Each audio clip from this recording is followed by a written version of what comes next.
Amidst the firecrackers of Diwali around you, I wanted to share with you my thoughts on Operation Bazooka. Operation Bazooka is written by Rajesh Pandey and Rakesh Goswami. It is the true story behind the hunt for the most dreaded gangster of UP, Shriprakash Shukla. Hi everyone. Today we'll talk about Son of Hamas. Mossab Hassan Yusuf, the author of this book, is the son of one of the founders of Hamas. Those of you who've been following news lately would be well aware that Hamas is one of the organizations which is Mossad is the agency of the Israeli government which is responsible for covert operations, intelligence collection and counter-terrorism. If you visit their website, their mission and vision is very clear. They say, see the invisible and do the impossible. If you go back in history and examine the history of the Jewish people, from times immemorial, they have been subject to a lot of persecution and violence.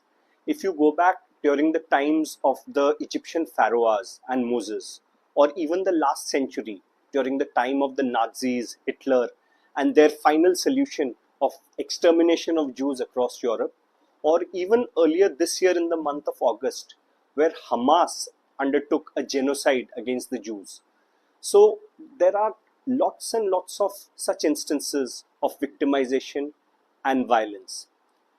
In fact, even when the State of Israel was formed, it was a very big eyesore for all its Arab neighbors. They could never ever accept Israel as an independent sovereign neighbor of theirs. And it is in the backdrop of this history that one needs to examine the role of Mossad, an agency which is responsible for protecting the rights of Israel or protecting the interests of Israel. In fact, Mossad goes a step beyond. It not just protects the rights of Israel and its people, it protects the interests of Jews anywhere and everywhere in the world. This book, called Mossad, examines the top 21 most daring operations of this agency. Most of you would be watching this vlog from the comfort of your homes, or would be traveling back to your homes later on at some point during the day. Let me give you some food for thought. Approximately 44,000 individuals are forced to leave their homes every day. Even as we speak, the number of forcibly displaced individuals worldwide is 120 million.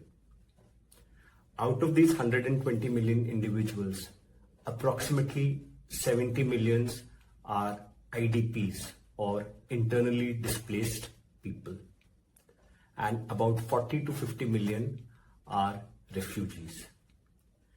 The difference between an IDP and a refugee is that an IDP, though has been forcibly displaced from his home, he continues to stay within the geographical boundaries of his host nation or his home nation.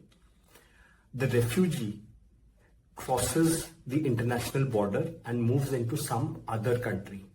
And in the act of crossing over the border and moving to another country, he becomes the responsibility of the host country or various international relief agencies. And he falls within the framework of refugee protection worldwide. These 40 to 50 million refugees whom I was referring to, if you look at their numbers closely, approximately half of these individuals come from just 5 countries: Syria, Afghanistan, Myanmar, South Sudan, and Venezuela. Today, we will talk about We Are Displaced.